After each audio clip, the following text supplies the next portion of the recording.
Hey, so we're gonna go forward. More conspiracy time. Moviegoers are accusing Hollywood of using predictive programming in the new film Bugonia, starring Emma Stone. Many viewers believe this is a glimpse into our impending future that will take place within the next 2 years. Oh, what?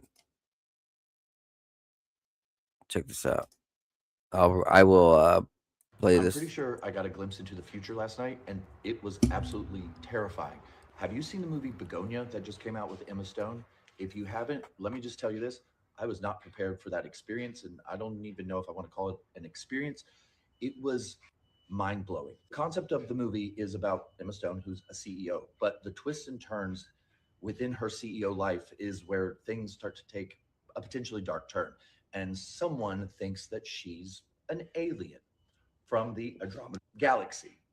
Now, in this film, first of all, if you know me and you're following me, you know that I believe art imitates life imitates art, and that things like movies, television, magazines, things with that much focus and visual representation that the whole world gets to see has an energy about it that I believe to be a prediction into the future or something that's currently happening. I mean, basically every movie that I watched as a child, I'm living in right now. So the parallel to that is, well, but this movie, oh my God, it was so eerily connected to everything we have been talking about for the past year and a half.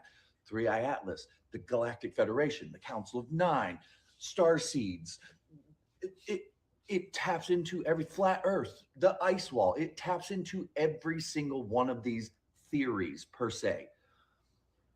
Whew. I got the shakes just thinking about it because it had such a powerful message and energy, twists and turns and if nots and whatnots. It was just cinematic masterpiece, at the same time terrifying, because the message within it is currently what is happening in our world. And if you've seen the movie, you're going to understand what I'm talking about. I'm not going to spoil it for you, but it's a literal parallel universe to what's happening right now. It's such a great movie. If you haven't seen it, 10 out of 10, fantastic, but be prepared when that movie is over to have every third eye you might have be completely opened to the universe and connection. Fantastic, fantastic. Go see that movie immediately. I am putting that on my list. Let's go forward. If you have seen Bugonia, drop it in the chat and let me know how to cause cavitation below 20 hertz. These waves travel through the body and match the resonant frequency of internal organs like the stomach or lungs. High-intensity infrasound can actually cause Let's see if I can find the cavitation. first video just for a quick mention. It says one of two, but I think this is the second video. Not too sure why it did it like that. When I tried to put repost the video, I tried to repost the first. Whatever. Whatever. Right. So here are both videos. Oh, there's actually three. Why is? Oh no, it's showing the video. Anyways, screw it. Let's go. I'll show another video with it. Formation of bubbles in bodily fluids. When those bubbles collapse, it creates tiny shock waves below 20 hertz. These waves trap or lungs. High-intensity infrasound can actually cause cavitation, the formation of bubbles in bodily fluids. When those bubbles collapse, it creates tiny shock waves that damage tissue. The target feels an intense vibration in their gut, leading to severe nausea and effectively paralyzing them with pain and sickness. Tactically, the report suggests U.S. forces use this technology as the ultimate force multiplier. The result was that the hundreds of Venezuelan guards mentioned in the reports weren't fought in a traditional gun battle. They were incapacitated, sick, dizzy, and bleeding, long before U.S. troops made contact. This allowed a small team of approximately 20 operators to walk virtually unopposed through a much larger force. But that's not it. The U.S. military has another secret weapon. Analysts called it the Iron Dome of the Caribbean. They said the airspace over Venezuela was impenetrable, locked down by the Russian-made S-300 anti-system, a beast capable of swatting aircraft out of the sky from 150 miles away. But in the dark night, the myth of invincibility didn't just crack, it evaporated. The opening salvo didn't come from pilots, but from physics. The U.S. Gerald R. Ford, stationed off the coast, unleashed a barrage of electronic warfare so dense it didn't just jam the Venezuelan radar screens, it burned them white. The S-300 operators at Captain Manuel Rios' airbase were blind before they ever saw the missiles coming. The first kinetic strikes were surgical from a destroyer. 2 Tomahawk cruise missiles slammed into the S-300V and radar arrays. In an instant, the eyes of the Venezuelan defense network were turned into twisted, red-hot scrap metal. Precision-guided bombs walked down the flight line. One by one, the Su-30s and the aging X-16s parked beside them were engulfed in fireballs. 7 jets were erased before their pilots could even reach the ladders. It wasn't a dogfight, it was an execution. But the final blow was psychological.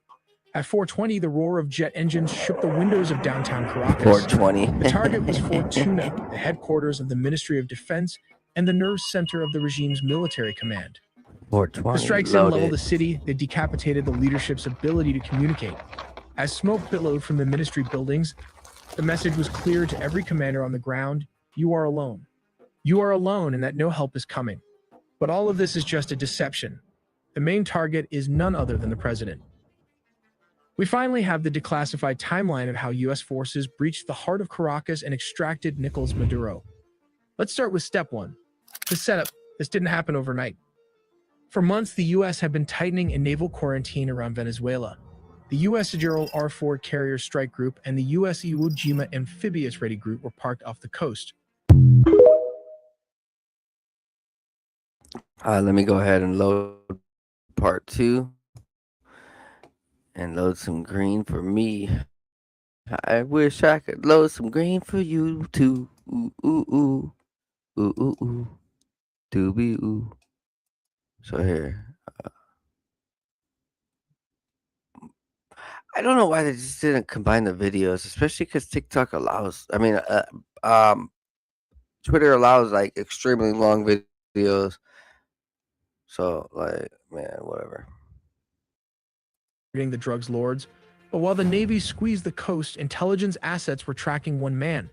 They waited for a specific window, a moment where Maduro was stationary and vulnerable. Step 2, the strike. It began at exactly 2 in the morning Venezuelan Standard Time. High above, several F-35 stealth fighters punch a hole through the enemy lines, destabilizing their anti-air defenses. Like these Russian S-300 missiles located all over the strategic high-value target. With the skies cleared, the path opens for Delta Force helicopters to fly straight towards the mission. Here comes the deception as the helicopters flew. The jets started firing with more strikes as it hit Fort Tuna, the main military base and command center, and La Carlota Air Base, destabilizing Venezuelan air support. Reports from the ground describe widespread explosions and a sudden communications blackout. The chaos wasn't the goal, it was the cover. But how did the raid happen? We have to look at step 3.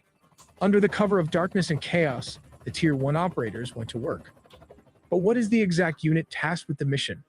It is the Delta Force, one of the most elite secretive special forces units in the U.S. military. Witnesses in Caracas reported low-flying aircraft skimming the rooftops, flying well below radar coverage. The team breached a secure compound believed to be a safe house within the massive Fort Tuna complex. Resistance from the Venezuelan Presidential Guard was swift but ultimately futile. As the helicopters lay cover fire, the operators moved with surgical speed, landing on multiple points. But how exactly the capture and extraction happened? For this, let's look at step 4. Specialized helicopters hovered over the objective to insert the assault team. While dozens of attack helicopters laid down suppression fire, the Delta Special Forces descended and started the search for the high-value targets. How did they find him? Simple. The CIA had planted spy inside Nicolas Maduro close circle. While back in the US, Delta Force built an exact replica of his safe house, rehearsing the raid until they could do it blindfolded. While operators breached the room so fast, his security could not even react to the situation as the sound of flash grenades disoriented the security guard. Using blowtorch, they caught him before he could even lock all the doors. Maduro's shock and awe froze him as Delta Force breached the compound. Nichols Maduro and his wife, Celia Flores, were physically secured. This wasn't a negotiation. They were detained and immediately moved. And at that point, we don't have to continue on with that. We're covering the main points. And on exactly the infiltration on Buzz Aldrin and what he said about Antarctica. So check this out about Antarctica. See, my surrogate mother was Viola Armstrong. She had a son named Neil. Oh, really? As you know, the story goes, he went down to Antarctica, had a heart attack, stroke combo, and came back. And then there was stuff on the internet. And I had to look at Buzz and ask him, Buzz, what happened down there, Bud? Buzz did say one thing, and it just stuck in my head. It's the way he said it. He just said, we thought out things we shouldn't. And if Buzz saw something, I don't know what it was, but it was enough to give the man a heart attack. So if there are beings down there, I would think these beings never planned on us. They've been there, they came in millions of years ago. They've been under ice for millions of years. I don't think they were expecting us. Let me ask the thing about Buzz Aldrin, that there was this very cryptic tweet that came out during his stay down there. He said, "We have seen the faces of evil and we're all in danger." That is Michael Sala on the right from earlier in the start of the episode. I didn't know he was in this. So this is Brad Olson right here on the left. This is Michael Sala, and these are devout researchers who really get down to the bottom of things. Hey man, like the truth is vigilant. It is the glory of God to hide things, but it is the glory of kings to seek out these things, seek out the knowledge. Seek out the wisdom? That's in the Bible. Forgot what scripture. I'm barely getting to the whole remembering exactly what book and what scripture, but I'm pretty familiar just with details. And this is right before he had his heart attack. And I can tell you, logistically, to do a medical evacuation from the interior of Antarctica is very difficult and very expensive. So something must have majorly gone wrong. To underscore the fact that when the C-130 crew had dropped them off, they disappeared. And then when they went to try to find them, there was nothing at the National Science Foundation camp at all. Nothing. They were gone. They A were dozen totally scientists. gone. And when they did show up, they had been missing for a couple of weeks. And Brian S. and the C-130 flight crew were then sent back. And this is Dr. Linda Moulton Howe, who she's an amazing she's a researcher, or like people go to her to like get tell out stories, so she can talk. She's great. She's better at detailing and talking about things than some of the people who have been traumatized by the events tell her about some of these things. And so some she's how do I say it, like a whistleblower in a sense. She's also her own researcher, old in the game, been doing this for 30-40 years. I think heavy in the UFO research too. So just there's a lot of like literally her resume is crazy large, and speaks a lot of truth. A lot, a lot of truth. They were expecting that they would see this group of scientists out to meet their plane, doing this, yelling something. And he said they were lined up like birds on a wire. They were all kind of next to each other, and most of them had their heads down, looking at their feet when the C-130 was pulling up. And that somebody had to go from the flight crew over to the scientists and direct them to get onto the plane. And they talked about how not one single scientist said one word. Most of them walked with their looking down at the ground. Brian said when they got them loaded up, he said to his flight chief, "What in the world? Where have they been?" And the flight chief said, "I don't know. We can't get a word out of them." And during the flight, Brian went and sat down next to one of the scientists, and he said he leaned over and touched the scientist's knee, and the man never looked up. And he said, it was as if we were dealing with 12 or 15 people who had suffered post-traumatic shock syndrome, that they were unnaturally frozen in their position and no speaking, and that they all looked afraid.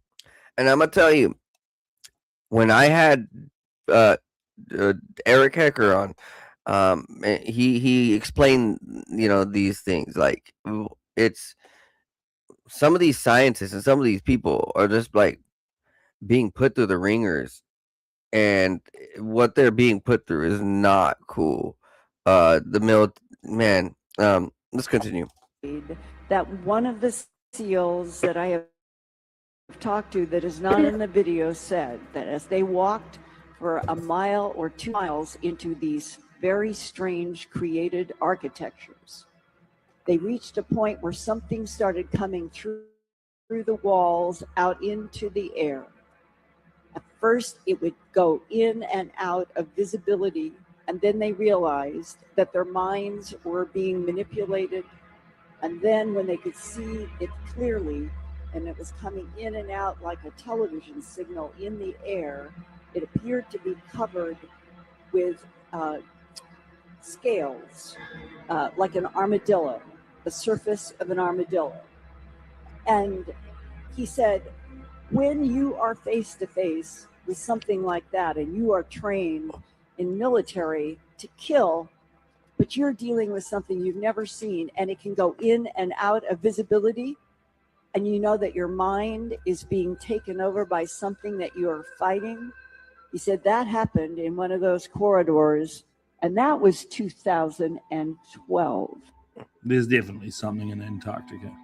Holy shit! So that last bit, what Linda Mountain Howell was describing. So she's describing that these soldiers saw a black wall that had these scales that was mimicking or doing, that was reactive, that was overtaking them, and how it was like conscious or something. There's this show that I've watched, and I don't think and really anybody's watched it. Just why I don't know why, but it is the trippiest, and it's kind of like scary, but in a not too disturbing, like deeply dark, satanic type scary, but in a trippy, scary poltergeist, other dimensional type scary in a sense. Like, so it's all called Archive 81, and in Archive 81, a researcher goes down, and he's a researcher slash film cleaner. So historians, right? He's cleaning old films and researching them, and just doing those type of things. He gets hired by this agency, this government agency, because they like his work. They like how skillful he is, right? So he comes out to this place, and it's like off limits. It's guarded, it's well protected, and it's a house. And in the house, there's these videotapes, and there's a huge collection of them. So he's cleaning them and researching them, and in the videotapes it talks about a hotel. So this hotel has a underground basement where a family is doing satanic type rituals. So the whole videotapes, all the videotapes are about these rituals, about this hotel. And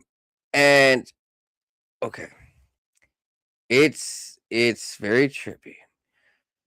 So he starts realizing that this is not just no normal like videotapes, right? So over time, these they're recording, whoever the family is recording these on videotapes, and he's seeing that the rituals, the satanic rituals, is causing spiritual like confusion, spiritual um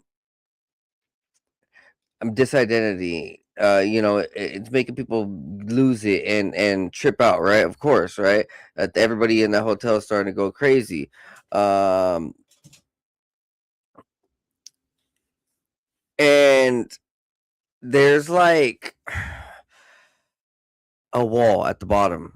There's a black graphene type wall, and it's like mimicking and putting voices. I think it's the voices of everybody dead in the hotel. It's the trippiest fuck. I have not fully put it together. I've watched it, and it's pretty trippy. But okay, so the wall is putting together the spirits. Now, here's more. Here's more. So in real life, as or in the film researcher's life, as because this is all in the past, right? As he's uncovering these tapes, this is all happening in the past. Well, like the more that he's watching these extremely dark satanic ritual films, like in the place that's actually haunted, because like as I said, people were losing it, and later on they were experiencing those spirits and like experiencing each other and taking over each other in multiple identities. So it was deeply disturbing and causing all the inhabitants of the hotel to like intermingle in a dark, trippy way, and people were missing and going crazy, and because of the rituals underneath the hotel, right? And in the filmmaker's life, it was actually coming to real life through the film, like it was also meshing into his reality where there was like a spirit coming into him. It's the craziest show. I'm not gonna lie. It is worth the watch because what right here, what she just described, that there was this like black type wall that these military soldiers saw, and it was like this spirit that was taking them over. And I've never put it like I've never found anywhere else that this movie or this show would make sense except now. And it's worth the watch. It is 1000% worth the watch. It's a trip, but it's eye opening. It is it's definitely eye opening. It's produced by James Wan. And I'm gonna go ahead and read what others have wrote. The story is about the restoration and reclamation of a group of high 8 videos damaged by fires in the 1990s. It's pretty much like The Ring, right? So the fire, the the hotel was caught on fire in the 90s and destroyed everything, or destroyed mostly everything. And so now they're trying to figure out the tapes, but the tapes are uncovering all the dark spirits that were there because of the rituals. It's a trip. It's kind of like like in the Ring. The Ring. Remember the Ring? The girl crawls through the TV, whatever. Like that's a trip, but I believe there's probably some truth to these things, right? Hmm. We're gonna go forward. So Elon, most politicians are just actors on stage. You don't see the script writers, directors, and producers who control them. Huh. I think he's right. Even him? Oh, if you guys have not seen, this is a real article. It's about bank must plan for crisis sparked by alien invasion, written in the London Times within the last month or so, or yeah, I think I don't know, 60 days. Let's say that. I don't know when it was exactly in London, but this is 1000% real of just the latest recent times. So the London Times is telling all of its citizens that, hey man, we think the bank must plan for a crisis sparked by no. Oh no, they're telling them that the bank has planned for a crisis sparked by alien invasion. I believe that's already been a thing. So the way that they write it though, whatever. Next up, here trip out Graham Hancock and Randall Carson talking about that remain to be exposed do concern secret societies and do concern a behind the scenes organization that is somehow involved in making civilizations. I won't go too far into that, but there are so many traditions, for example, from ancient Sumer, which speak of this, which speak of the role of these particular advisors who seem to be part of a esoteric or secretive group, which is there to guide and advise societies over very, very long periods of time. And the academic disbelief that such ideas could be retained for thousands of years is, in my view, nonsense. Passed on within a highly structured oral tradition, the ideas can survive potentially forever. Potentially, yes, and it brings to something, a question that I've intrigued me for a long time, which is that given catastrophes, one of the details of myths over and over again is that there was some group, some individuals that had foreknowledge. Yeah. Now, where did that foreknowledge come? I mean, we can kick it upstairs and say it was some kind of divine revelation, but that doesn't really explain anything. Lost ancient science. Right. Somebody had foreknowledge. They were able to prepare, again, referring to like the Masonic craft. There's a legend of Enoch knowing that the flood was going to come. And so he took steps to preserve the ancient science and stories by. And of course, it's the same story with Atrahasis in Mesopotamia. Yes. Warned by the god Ea or Enki of the coming of the flood, takes steps, makes preparations, and even buries tablets with knowledge upon them in the city of Sippar. Yes, and to be recovered later by mankind after the disaster. Well, and then like Plato says right there in Timaeus, he says, well, those who survive are going to typically be who essentially survive by the luck of the draw are going to be wholly preoccupied with continuing to survive in the aftermath, in the desolation of in the aftermath of a flood or a catastrophe, whereas those who took steps to prepare are going to be the ones who are preserving the knowledge to pass it on. And that to me does not sound so exotic or esoteric or ridiculous that, I mean, even today we have prepper movements, people who are sure. It sounds perfectly reasonable.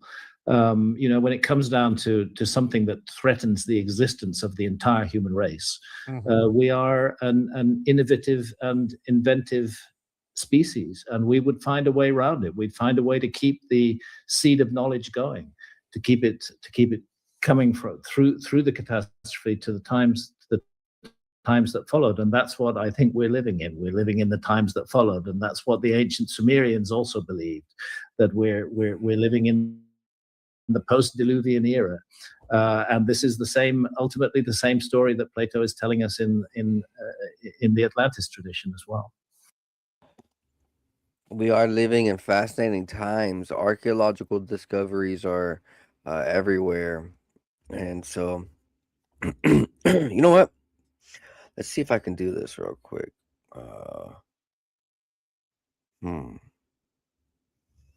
I'm gonna play a piece of this Earth Ancients episode.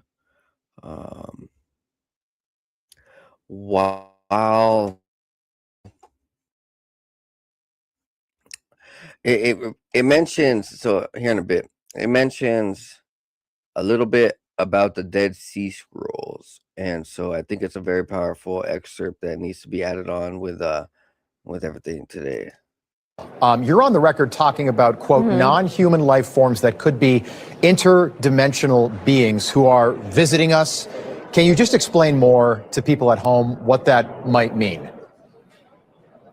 Yeah, so that's definitely a mouthful, but that is directly based on information that we've received from witnesses, also information that we have obtained and witnessed via our investigations.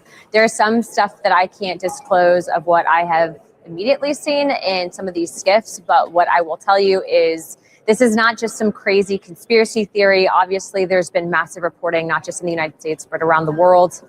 And this is something that I think everyone kind of, has always had some curiosity about. We're just simply asking the questions. Yeah, and you're on the record talking about, quote, non-human life forms that could be. I think everybody now is really questioning that there's some entities out here that are more than what we were told before, right? Finland moved forward, develops wireless electricity system where power moves freely through air without cables. Yep. Pretty much following Nikola Tesla's idea of free energy. So Finland becomes the first country to use Nikola Tesla's energy of free energy, or idea of free energy. Check this out. This is the world's oldest Bible, the Ethiopian Bible, and is about like 2 times bigger, 3 times bigger than your original Bible because it has more books because of how old it is. It has things that the let's just say, the mainstream, the ruling class, the white men all want to take out. So there's realer Bibles than what a lot of people know. So what a lot of people get over here in America is a washed down Bible that's very thin, doesn't tell you a lot. But if you go out there into other parts of the world, you'll see bigger Bibles that aren't so controlled.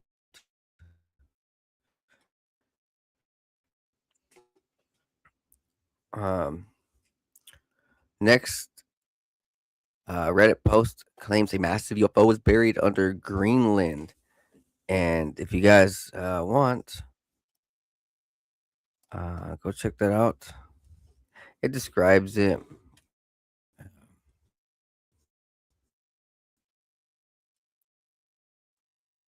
Here's from Jason Voorhees. Schizophrenia. There was a fake news team. They were organizing in order to suppress what they deemed fake news. They were trying to suppress the story about Hillary Clinton and the body count. They said that was fake, but you could just draw lines between the dots that are oh so close together. One of the employees during the Q&A section asked what Google had done well during the election, to which the CEO, Sundar Pichai, stated that it was the use of artificial intelligence to censor fake news. And I was saying to myself, wait a minute, since when have we had AI censoring fake news? Kind of goes against our ethos of organizing the world's information and making it universally accessible and useful if we are actually employing artificial intelligence to censor the news.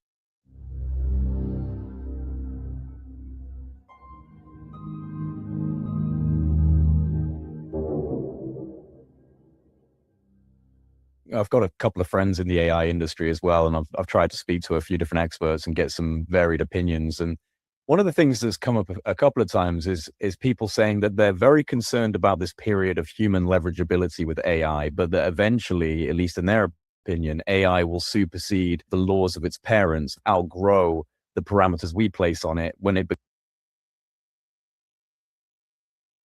All right, you know what? I didn't realize this was a 10-minute video. I thought it was a 1-minute video. I thought it would have been described a whole lot quicker, but here's this next video. It says, what do you do? And look at the weird smile. Yes, as he's describing how he could make sperm out of skin cells and an egg. I could make a sperm out of your skin cells and an egg and fertilize that. So you can clone me. I could clone you. I won't do that because it's illegal, but biologically we could do that. My gosh. I'm going to get all sorts of phone calls. You are. There we go. I'm going to get the emails too. Hey, can you clone me? Yeah. No, but what's important is I can make organs, mini organs from you and test drugs. And what we're doing in the lab is we have. Wow. Yeah. Yeah. Yeah. Personalized medicine. Yeah. Wow. So when you come to my lab and you have to promise you're going to come, I'll show you. We grow these mini brains in the lab. I could make a sperm out of your skin cells and an egg and fertilize that. So I could make a sperm out of your skin cells and an egg and fertilize that. So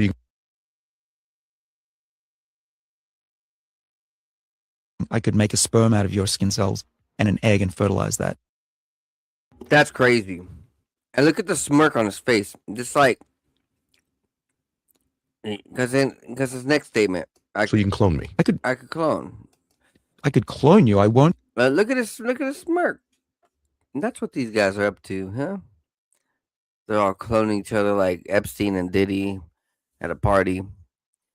Ooh, they love it. Where's baby oil? He's a baby oil user. You can tell. Look at his face.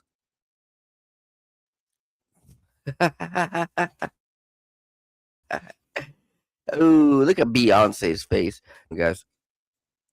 She is possessed by a witch. You know, she always says Sasha Fierce.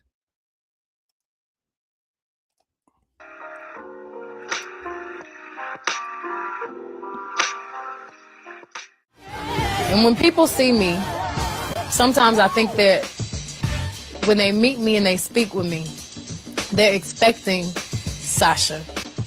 And I'm really kind of shy, and not really shy, but more reserved, and nothing like Sasha. But I guess I wouldn't be very entertaining on stage. So Sasha comes out and she's fearless. You know, she can do things that I cannot do when I'm in rehearsal. I mean, I can try, but then it just doesn't happen. I can sing notes and sing strong and do all these things that when I'm just by myself, I can't do. And I remember right before I performed, I raised my hands up, and it was kind of the first time I felt something else come into me. And I knew that was going to be my coming out night for the BET Awards.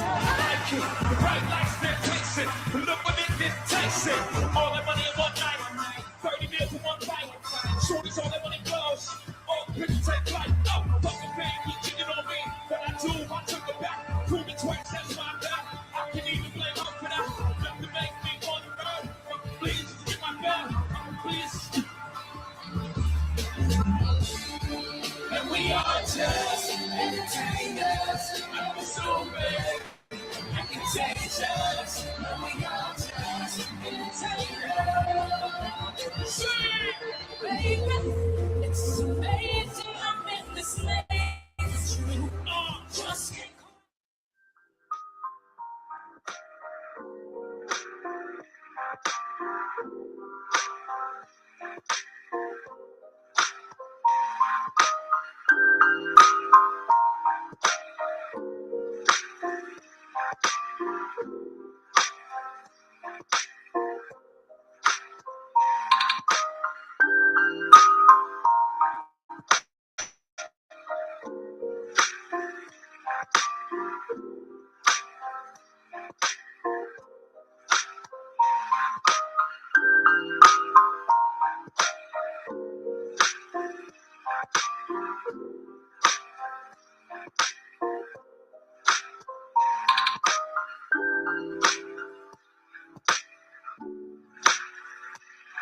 Yeah, hey, you know what? Beyonce openly admits it. It's kind of like with Nicki Minaj openly admitting she has Roman,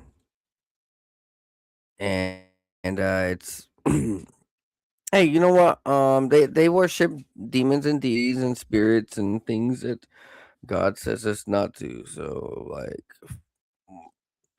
they get what they sow, right? They reap what they sow. Finishing up, we have a couple more articles. What we are seeing on screen is a video of what happened in Chile and Argentina and the surrounding areas. Rapid fire on how Zionist Jewish supremacists.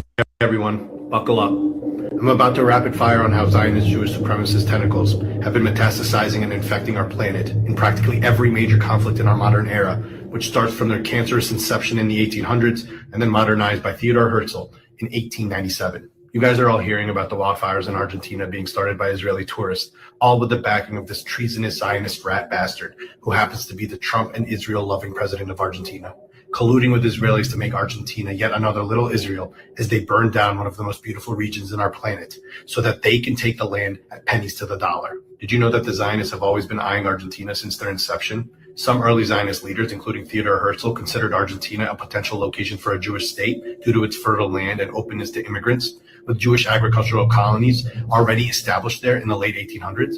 Where fast forward to now, there is a massive influx of Israelis, including IOF soldiers, that have moved to Argentina as their Jewish home. Israel is destroying Argentina right before our eyes. And don't you dare say this comes as a surprise to you now, because everything they touch becomes infected and destroyed. Don't believe me yet? Here's a historical rundown. Zionists worked with the Nazi government to forge the Havara Transfer Agreement, facilitating the traitorous mass murder of their fellow Jews and the immigration of German Jews to Palestine in 1933. 60,000 German Jews immigrated to Palestine between 1933 and 1939. Israel was forcibly created in 1948. As a result, the Palestine Liberation Organization, the PLO, was formed in 1964. Israel occupied and annexed Gaza and the West Bank in 1967. As a result, Hamas was then formed in 1987. Israel invaded Lebanon in 1978. As a result, Lebanon's Hezbollah was formed in 1982. JFK ordered the American Zionist Council, now called AIPAC, to register as an agent of a foreign government in 1962. JFK was assassinated in 1963. Israel built up the Rwandan forces from 1963 to 1973 and provided weapons to the Hutu regime through 1994. The Hutu-powered government of Rwanda perpetrated one of the worst genocides in history in 1994. Israel sends Jewish supremacist Dan Gertler to establish diamond mining and oil deals in the Congo in 1997, while Israel also provided weapons to Congo militias. As a result, the First Congo War occurs in 1997. Israeli Prime Minister Benjamin Netanyahu authors a book in 1995 where he predicts Islamic militants will plant a bomb in the World Trade Center. 9/11 happens, while Israeli Mossad watch and infamously dance in celebration back in 2001. Israeli Prime Minister Benjamin Netanyahu demands that the U.S. attack Iraq in 2002 over WMDs that never existed. As a result, U.S. invades Iraq in 2003 and kills over 1 million civilians. And just like the Iraq playbook, Israel pushes for the U.S. to invade Venezuela this year. And you already know the outcome of that. Israel starts practically every single war in the Middle East since 1948, or just last year, and even some of these countries into this year. Israel simultaneously bombed Palestine, Lebanon, Syria, Yemen, Iraq, Qatar, and Iran. And speaking of Iran, aside from the several unprovoked Israeli bombings, Israel has sent their terrorist Mossad into Iran to wreak havoc and demonize Islam through hate-fueled protests and false flags, while they are literally destroying and burning mosques as we speak, trying to make it seem like Iran as a whole is against their leaders, when that is not the case in the slightest. It is just a ploy to overthrow the current leadership and install a Zionist-loving puppet government, all courtesy of the U.S. and Israel. And as we all know, Israel has been committing a live-stream Holocaust in Gaza and destroying the West Bank and stealing land all across Palestine for not just over 2 years and counting, but for over 77 years. as their demonic ethno-state is still disregarding this bullshit ceasefire that doesn't exist while they continue to ethnically cleanse the population and steal the land until they establish their greater Israel. Israel is known to be the haven of pedophiles and rapists, with their supreme pedophile and rapist Jeffrey Epstein infiltrating our country to blackmail and control politicians on every side of the aisle, only to find out that most of our own leaders are pedophiles and rapists, just like him, in an endless cycle of pedophiles and rapists that are protecting each other from repercussion. Israelis and their fellow Jewish supremacists all over the world are known to have some of the largest networks of human sex trafficking on the entire planet, with even their head of cybersecurity being caught for pedophiling in Vegas before our pedophile in chief let him run away to the haven of pedophiles. Israel is known to have one of the largest networks of organ trafficking on earth, as they traffic Palestinian organs and tout that they have the largest skin bank on the planet, which predominantly consists of Palestinian skin. Jewish supremacists are notoriously known to be the premier thieves and embezzlers of the finance industry, with one of the most famous being the Zionist Bernie Madoff, where he stole from his own in the largest Ponzi scheme in history, taking money from Israeli and Jewish organizations. Israel is known to mass murder animals and use demonic torture of humans. Israelis are fleeing by the masses and tormenting places like Thailand and Cyprus, where they are literally building settlements and driving the natives out of their homes. And we're clearly seeing what they are also doing to Argentina as we speak. Their sports fans are terrorists who sing about rape as they travel around the world, terrorizing city to city while supporting their terrorist soccer club. And this is all not even remotely touching on the fact that they continuously spit on international law and mock the ICJ and ICC, the highest courts of the land, while they control our governments, news networks, social media platforms, entertainment, banks, real estate, and tax dollars. Israel trains our police forces. Israel trains ICE. Israel supplies all privacy invading surveillance technology to our fascist governments, while they use their surveillance technology on our fascist governments. They say all of this to you in broad daylight, that they are the chosen ones and we are all goy, or non-Jewish animals that don't deserve what they deserve, which is essentially a privileged life where they can walk around and do whatever the fuck they want unchecked, which is exactly what we are watching today and have been watching for decades. The infuriating thing about this is that we are just watching and letting this all happen year after year. When will we all just stand up and realize that there has been one common enemy that we can all unite against? First step is to force them out of power, whether it's through votes or other means. We far outnumber the chosen ones. So it's time we choose the ones that serve no purpose in our society. You know exactly what I mean. They were never really the chosen ones. They wrote into the books that they were the chosen ones, and they made themselves the chosen ones. God said we are all his people. And it was always that way. Jesus knows we are all his people. It was never about one secular group that doesn't really exist the same way that it existed 2,000 years ago. Like 95% of the people that are over there aren't even of the same DNA as 2,000 years ago. They're just all like imported beers, imported DNA, imported Jews. Yeah, it's pretty wild. Check this out. This is new. China's Xiaomi has unveiled a fully automated factory that makes one phone per second. It runs 24/7, has no production workers, and operates in the dark. So it's a fully automated robotic factory ran by robots in the dark, making one phone per second. Pretty insane. Pretty insane. And that's it, guys. I hope you guys enjoyed this episode. Thank you guys for being here. Oh, you know what? Sorry. Before we go, let me play this excerpt from this podcast if I have it. Oh, shit. Shout out Earth Ancients podcast. Go follow them. I hope I can. Let me see, man. One moment.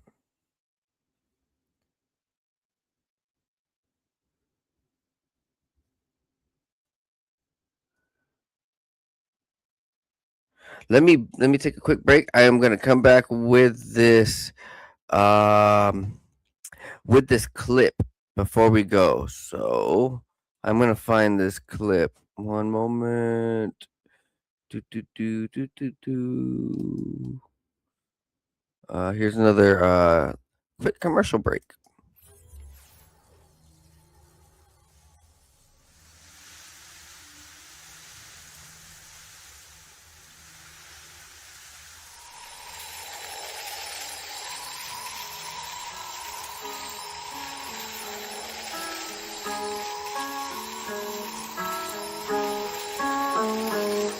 Not new, what I do. I've been at it for a minute, pursuing doing the damage new. I would do everything that I said I would do. I gotta have it, so goddamn it, I'ma be everything I plan to be. Glad to see money coming my way, believe I'll achieve anything I put my mind to, or at least I try to. I'm avoiding my doom, manifesting my room. Meditate to ease the flow. Third eye open, see the golden energy. It can enter me, get me to feeling full. Forget my enemies, dead to me, yeah, I proceed to go to a new dimension. Gotta mention it's inside a soul. Go inside, fuck the outside. Never tell lies, show pride for belief. Gotta keep the range wide, so instead I just write another hit. Getting fried, rolling up, smoke another blunt for the good times. Good times, bad times makes for the good rhymes. So it never matters, I just learned, no, I can't hide things. All right, guys. So I found it. Now let me clear up this. I might be able to just pull it up straight on my computer. Let me just double check. I have it loaded, ready to go. But if I can get a cleaner link and cleaner source for everybody out there, this is very important. Especially because the author is asking people to share it out. So I'm sharing it out for David Elkington and his research over there in the Middle East.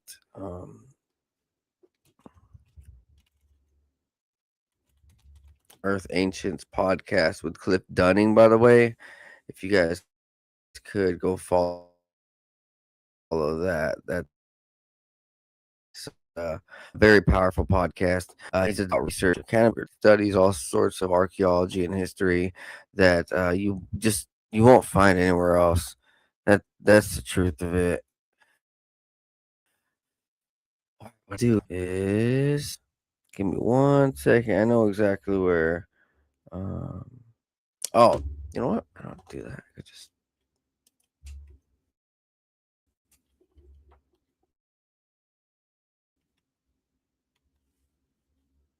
What? So I could just do this. Okay. Yeah. All right. I'll pull it up right now. So, he's researching that there are codexes found from a couple thousand years ago, and early Christianity, and it's very powerful because these in the times currently right here, go ahead.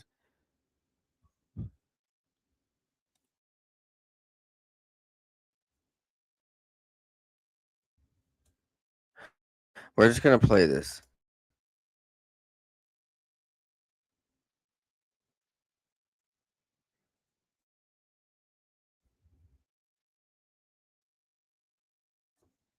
Oh wait, hold on. Shit. Ooh. Oh, I have it ready here. Let me go ahead and play it. I did not pull up the web browser for this, so you can listen in.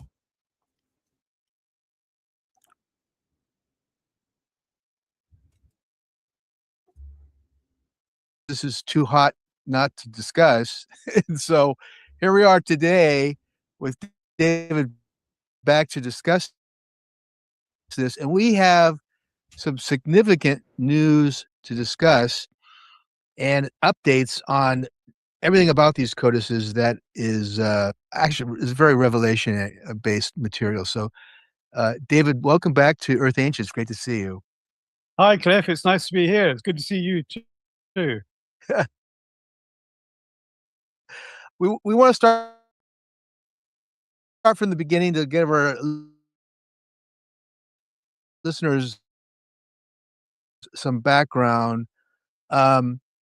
These are not casual artifacts. These are very, very what the material in the codices reveals is an important part of not only a religious history, but also extends things like the ancient scrolls and the Bible itself. So let's go back to the beginning. These were found, these codices are metal, and they were found in the hills of Jordan. Talk a little bit about the circumstances that you understand of their finding.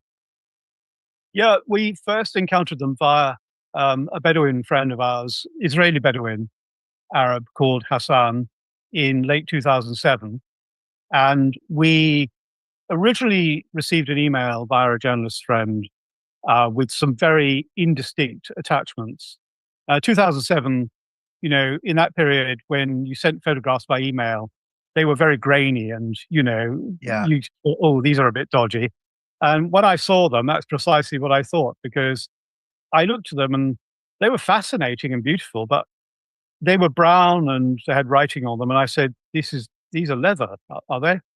And the journalist said, no, they're not leather, they're lead. And I thought, that's really extraordinary. I'd never seen lead in that kind of condition. It just struck me as being very strange. Yeah. And a close inspection of the lettering, I realized it was very much an ancient Phoenician Canaanite text. So, we thought, right, okay, we're gonna get into this, because the journalist came back from a trip to Israel to see Hassan and came back with some pretty astonishing images that convinced me we had something very big here. And then Jennifer and I ourselves traveled out to Israel and to Jordan to see the codices and to see the site where they came from, or one of the sites where they come from. And we realized this was really, really significant. Let me ask you real quickly. So they were found between 2005 and 2007 by a farmer in this cave. And is it he that suggests that they were revealed because of a heavy rain? Yeah, that's the story given us. Now, you have to kind of take that slightly with a pinch of salt, because Bedouin will sometimes make up these stories of, these things being found. Mm-hmm. But having been in the valley, we largely could see that he was spot on, he was right. Because you could see that the valley was such that if there was a heavy rainstorm, it would have washed away all the topsoil. Right. And therefore revealed, as he said in his own words, this plug, the rock with an X on it. Now, I don't know if you've seen Raiders of the Lost Ark, but Indiana Jones stated to his class, almost invariably, X never marks the spot. Right. When I met the producer of Indiana Jones, Robert Watts, some years later, I said to him, you were completely wrong. In our case, it did. Because when they unfurled the plug and looked in, they saw, to use the words of Howard Carter, the discoverer of Tutankhamun's tomb, wonderful things. And exactly. the site is immense. I mean, I'm not talking here about a very small cave. I'm talking about a complete underground city that goes on for a very long way. I'm talking about here 3 or 4 kilometers. Oh, this is the first I've heard of this. You don't describe a intricate system in the book. No, we're rewriting the work, because the book you've got there was actually censored by the publisher on the orders of the church here in the UK, and savagely cut in very large part. Frankly, what's left of the manuscript in that published version is dreadful. Oh, I'm sorry to hear that. And it has literally no information at all. The whole thing was sabotaged. And I'm afraid to say, as you'll read in Jennifer's book, a scroll, and in it describes the treasure of the Temple of Jerusalem. 20 years, Allegro and others tried to search for this treasure, and the conclusion was that it had actually been stolen by the Romans or hidden away and never to be found again. But one telling factor that Allegro gives us in his book on the Dead Sea Scrolls. He says the copper scroll itself says that the caves wherein the treasure lies are north of the city of Pella. A precise description of where our cave site is. So we're looking at something here which is very truly profound. We're looking at what was a fully intact site of the very first Christians, the Nazareans, otherwise known as Essenes, where they created these books, and also, but to a much lesser degree, they created also little metal scrolls. Now, let me make the distinction here. The Jewish religion uses the scroll. The Torah scroll is famous the world over. It contains the words of Moses. The early Christians used the form of the book, the Codex. Therefore, we have the site of the first Christians, and there's much more evidence besides. Please speculate, David, on the cave system, because I've seen pictures. Was it used as a burial? Was it used as a synagogue? Was it used as a meeting place? Why was it found? Why were the codices found there? Well, again, it correlates with what the New Testament and the non-canonical writings tell us. It also correlates with what some of the books of the Old Testament tell us. It's precisely the books of Jeremiah and the books of Daniel. In Daniel, it states quite explicitly, the angel says to Daniel, Daniel, seal up these books and put them in the cave until the end of time. This is extraordinary. So what we have here is an extraordinary site. And Hassan told us, we'll always remember the conversation, that when he and his friends from the Jordanian side of things went into the cave system, there were bodies, fully intact, mummified bodies, wearing all of the temple regalia, the Jerusalem temple regalia, still on their bodies. So they had been sealed into the cave and they had died with their sacred treasures. I'm sorry, And are these you treasures- suggesting these are priests from the old world? Yes, I am. I'm not suggesting it. From the description Hassan gave us, we know that to be the case, because the same descriptions are in Josephus' books, the Antiquities of the Jews, which was written in the 1st century AD by Josephus, who became the adopted son of the Emperor Vespasian when he turned against his own people and joined the Romans. So we have very specific, explicit details. Interesting. Now, the codices have symbology, and one of them has what appears to be a face of a man. And I believe it was you, or maybe somebody else has suggested this is the face of Jesus of Nazarene. Has that been verified, or are we guessing that that is who it is? It's been verified by a couple of scholars here in the UK, leading world scholars.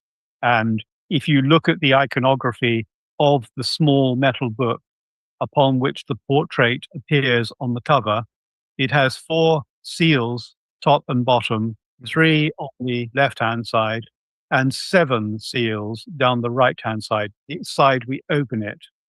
If you go to the book of Revelation, chapter 5, Jesus is to be seen on the divine throne in heaven, opening a small 7-sealed book. And on the interior of the book are 3 of the most dramatic faces you could ever possibly wish to see. We were stunned when we saw them. It took us a while to get verification of what they could possibly be, because we simply weren't expecting it. We came back and we talked to a number of scholars here who also had no doubts about the authenticity and antiquity of the codices. We were allowed to bring one back by the Jordanians in 2011. We took it to a major biblical conference at Oxford University, where it was handled by some of the world's top biblical scholars who assured us there was no way these things could have been faked.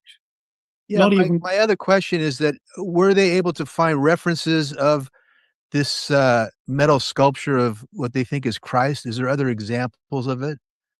Yeah, there are. I mean, if you look at the face itself on the book, it's actually encapsulated in a halo or a nimbus. Is that what that is? Okay. Yeah. Now that basically denotes that he is now separate from the world. He is now holy in his own person, and he has therefore, pardon me, become separate from the mundane.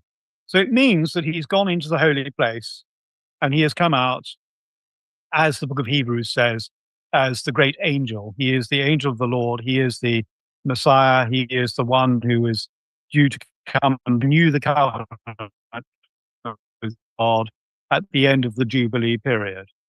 And underneath it, in the handwriting that is on that text, we have him being described as the bridegroom. So there's much more that I could talk about, but obviously, this is such a wide subject. Right. We've mostly, for the past 14 years, kept a very low profile, whilst the atomic research on the state of the lead has continued. And that's why, in the face of the onslaught that, that these things are fake, we felt we had no option but to go down the purely scientific route. And that's why we announced in Parliament this peer review paper that states that they are not of modern origin. And then when we did the presentation in Parliament, our corrosion expert states quite explicitly, as you'll see in the film, that they are 2,000 years old. And I think that's pretty staggering, really, when you consider that we've also got footage, again on the YouTube channel, the Jordan Codices, of the interior of the cave system that was taken by some of the Jordanians a couple of. So it goes on from there to pretty much describe more details about the cave system and just things around Jesus, God, I guess. It's a fascinating conversation. Very fascinating conversation. Go check it out. Earth Ancients. Here, ooh, let me drop the link for you guys. Oh snap! I should have done that. I don't think I did. Hold on. I might be able to. Yeah. I got it. Damn shit.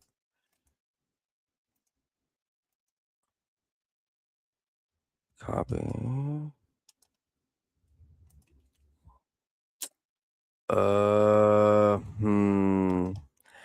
Maybe this one.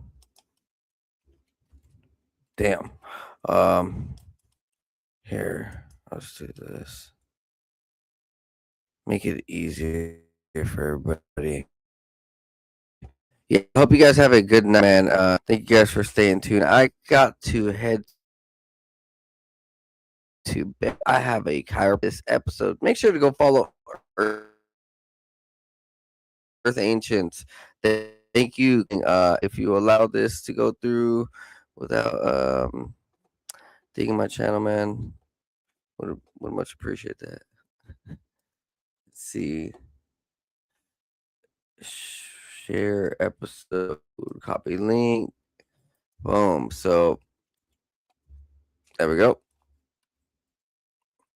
Like, subscribe, and share. Donate to 509 Divine Pines at Cash App, PayPal, or buy me a coffee.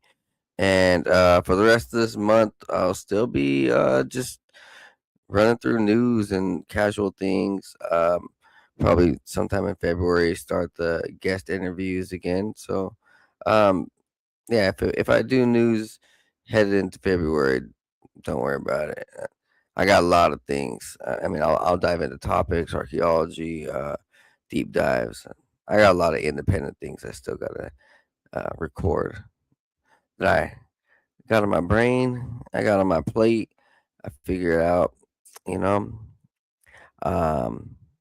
Good things will come this year. Things are looking great. So the podcast, I feel, will also be the same. Just gotta be hopeful, inspirational, motivational. Change your life, change your mind. Have a good day, guys. Have a good night. Be blessed. Be high. Peace. I love y'all. Thank y'all for being here.